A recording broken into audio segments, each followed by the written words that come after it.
Let's just say that Isaiah is onto something here, but he doesn't want to feed into the very controversy he is describing. Caitlin Clark has quickly gained grassroots support from Indianapolis fans, but she still can't compare with some of the basketball heroes from the past when it comes to local love. On the very top of the list of most beloved Indiana ballers of all time is the elite three-point marksman and cutthroat competitor, Reggie Miller, who spent all of his 18 seasons wearing a #31 Pacers jersey.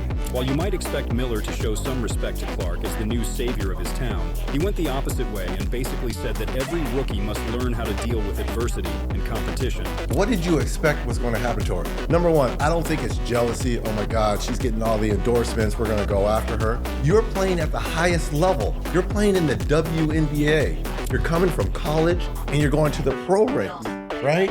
What did she expect was going to happen? Why are people so shocked, right? You're playing against grown women. The same thing happened to us. Reggie Miller played in the old-school NBA, where physicality was the norm, and his perspective on hard fouls might not fully apply to today's game. But let's be clear, Caitlin Clark is facing challenges beyond just competitiveness. She's enduring unnecessary hostility. It was never realistic to expect WNBA players to simply welcome Caitlin without a fight, but the level of resistance she has encountered goes beyond earning her place. It feels like an attempt to push her down. Caitlin's journey is about more than just earning respect. It's about demanding fair treatment, even if it means standing tall against the odds. Magic Johnson is actively involved in women's basketball as a part owner of the Los Angeles Sparks. Because of that, we know that the superstar point guard and driver of 5 NBA championship teams is paying attention to what's going on in the WNBA. Johnson offered a very insightful analysis of Caitlin's role in the league, while also mentioning other high-profile rookies. Now, Caitlin, her teammates got to come to her defense. Sure. You can't allow her to have to fight every battle, right?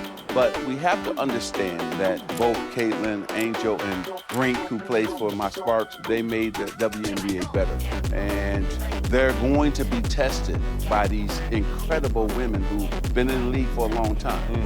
Caitlin is the most popular WNBA player, but she's not the best at this time. Just like Larry and I were not the best when we entered the league, we became the best. Interestingly, Magic drew a parallel between the current crop of young WNBA talent and his own rivalry with Larry Bird that revitalized the NBA in the late 70s and early 80s. He is preaching patience and pointing out that the young stars will need support from their teammates in order to conquer all the challenges and earn top spots in their sport. In his typical style, Magic gave his praise to everyone without truly getting caught up in the ugly part of the debate.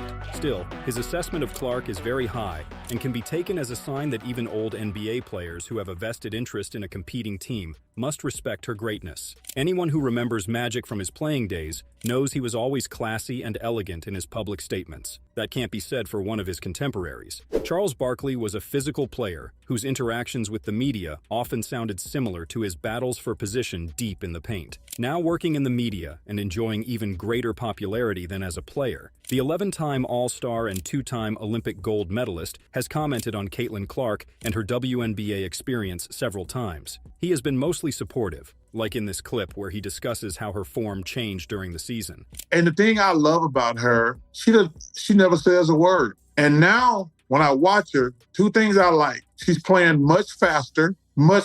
She was playing too slow the first half of the season. From the college season. They didn't even give her the understanding, like, you girls been worded for the WNBA season. Y'all been working out on the no stress. She came straight out of college. Fatigue might have played as much of a role in slowing Caitlin Clark early as anything that defenses did, and Chuck is correctly noticing that she had more pep in her step lately. That led to increased opportunities in transition and higher scoring output for both Clark and her teammates. However, Barkley also addressed how fellow WNBA players treat Clark, and he didn't spare his targets from pointed and biting criticism. You women out there, y'all petty, man. Hey, LeBron, you're 100% right on these girls hating on Caitlin Clark. Y'all petty, girls. I expect men to be petty because we're the most insecure group in the world. Y'all should be thanking that girl for getting y'all ass private charters, all the money and visibility she bringing to the WNBA. Don't be petty like dudes. Humorous tone aside, Barkley has nailed the central issue in the Caitlin Clark saga. Competition is one thing, but petty maliciousness is something else. And there have been instances where opponents sent Clark to the floor with no legitimate basketball reasons. The argument that other players should be appreciative of Clark rather than combative stands to reason. But Barkley has another group in mind as culprits for the whole situation: the opinion makers in the media. They cannot have this Caitlin Clark thing up any worse if they tried. People believe what we say on television. Just because people don't like you or your personality, they can't get on TV and slander you. It's just total bullshit. This girl is incredible. The number of attention, eyeballs she's brought to college and the pros, and for these women to have this petty jealousness, you say to yourself, damn, what is going on here? You can't blame Barkley for being irritated by what he sees as injustice. WNBA sees Caitlin Clark as a cash cow, but it doesn't do enough to protect her on the floor and promote her as the future flag bearer of the league. Part of that comes from corporate caution, as the decision makers prefer to let the season play out before they formulate a strategy around Caitlin Clark's rapid ascent to superstardom. The other part may indeed be related to personal dislike of Clark among some key media members, and that's just not acceptable in a professional environment. Michael Jordan has finally broken his silence on Caitlin Clark, and he didn't mince words. The WNBA owes Caitlin a lot for what she's done for the game, MJ said. Jordan also called for changes in officiating, emphasizing that the refs have been unfair to Caitlin and it's time for the league to make things right. His words send a powerful message. The WNBA must appreciate Caitlin's impact and ensure she gets the respect she deserves, both from the players and from the officials on the court. Steph Curry himself had to chime in on Caitlin Clark. After all, Luka isn't the only one who has been comparing Caitlin to Curry. She's been donning the female Steph Curry label since college, and it's not hard to see why. Her long-range three-point shooting is a dead giveaway already.